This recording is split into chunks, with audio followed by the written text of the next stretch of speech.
Mamdani, National Review staff writer, and Paula Scanlan, American Principles Project Senior Fellow. Good to see you, ladies. Thank you for being here. Happy July 4th holiday.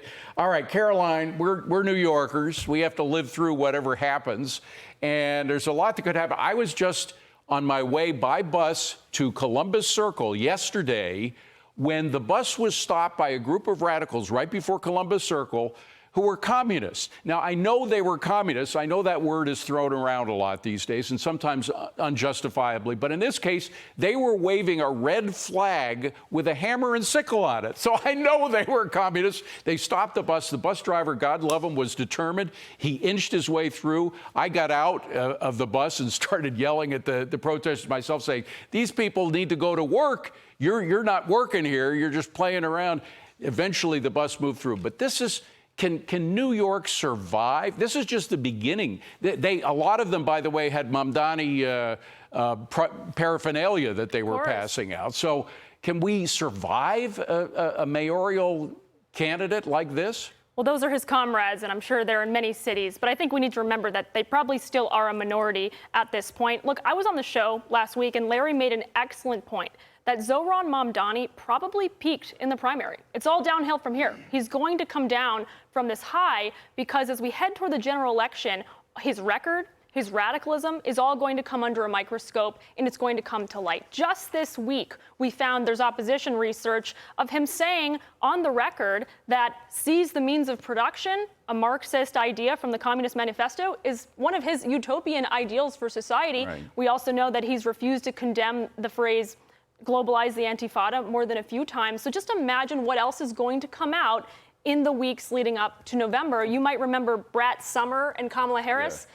That crashed and burned just as soon as it launched. The same thing is going to happen here. All right. What we already know, Paula, is what he said, and this is no news. It came out last week, but just to repeat what he said about white people focusing on race. I mean, the guy's not only a far leftist, he's at least a socialist, if not a communist. But here's what he said: shift the tax burden from overtaxed homeowners in the outer boroughs to more expensive homes in richer and whiter neighborhoods. Whiter neighborhoods. The guy is a racist. He also defended what he said on the Sunday talk shows. Let me just play a soundbite from that. Roll it. We've seen time and again that this is a property tax system that is inequitable. And right now what we see with the property tax system is one that is overtaxing a number of New Yorkers and undertaxing others. So no plans to change that language on your website? The focus here is to actually ensure a fair property tax system. Chance, he won't change the language. He still stands by his racist comments. It's so funny to me seeing this entire situation. He grew up on the Upper East Side in New York City. That is a wealthy neighborhood. We all know this. I'm a New Yorker. You guys are New Yorkers. We see that firsthand. But the other thing is he immigrated to this country. As a daughter of an immigrant, my mom worked so hard to get herself to this country. My grandparents worked so hard to get them to this country. And to watch him do all of this, and actually, funny enough, he went to the same high school as my mother who immigrated here. Okay, we're looking at someone who's taken all the privilege in the world to be gifted the gift of being a citizen of this country, immigrating here, and he wants to enlist policies that ruin it for hardworking Americans. Absolutely. Well, that's why a lot of, by the way, the immigrants, I married an immigrant. My wife came here with zero, literally zero. She had a couple of dollars on her, and when she came in Miami, I had her throw it away so she could say she came with nothing. She worked hard to get her green card. She worked hard to get her citizenship. She did. They don't like him any more than anybody else. In fact, it was the rich Upper East Side elite that voted for him. But he's playing with fire, Carolyn, because he's talking about one of the most important tax revenues that New York has, property taxes. 47% of all the revenue that comes into the coffers of New York City are from property taxes. And if he goes and plays with that too much, this city's going to go bankrupt in no time. Well, and this is how the slippery slope of communism always goes historically. You start by demonizing the affluent and the wealthy, and then suddenly you're justifying confiscating their property. Private property is one of the most fundamental rights in America, and he is attacking it openly in the public discourse. So this is a mask-off moment for the Democratic Party. Is this the guy, is this the model that you're going to run with nationally? Because chances are, if they do, it will be political suicide. But Paula, you know, the interesting thing is this battle between freedom and socialism, between capitalism and communism, it's happening worldwide. And in Britain, we had this, and of course, the focus here was on Israel and the same kind of stuff that we're seeing here at the universities.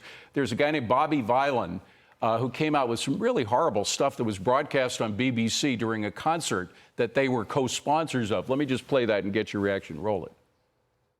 Free, free! Free, free! Free, free! Alright, but have you heard this one, though? Death, death to the IDF! Death, death to the IDF! Death, death to the IDF! Death, death to the IDF! Death, death to the IDF! Hell yeah, from the river to the sea, Palestine must be, will be, inshallah, it will be free. That's enough. I can't take any more of that. But the bottom line is, this is stuff that's been spouted out by terrorists, by people who murder folks. Remember the guy who murdered the 2 Israelis down in Washington? He was saying free, free Palestine as well. I think folks everywhere are getting fed up with this. There are more decent folks out there in the free world than there are folks who support that. Am I wrong? No, you're not wrong at all. And what we're seeing is just this rise of people hating Western values and freedom and the right to make something of yourself and to work hard. I mean, people are professionally protesting now. We're seeing people at this concert just waving the flag of a country they've never even been to. It is just... They don't have a clue. Exactly. And what we're seeing, back to the New York race just briefly, is we're seeing this people who just hate America and they hate values and they want to see this country ripped apart and everything this country is founded for coming up on July 4th, everything our founding fathers fought so hard for, just being taken away. Well, ladies, have a wonderful July 4th. I hope to see you all in New York soon. And again, it's a great city. I just can't imagine it going for this rot.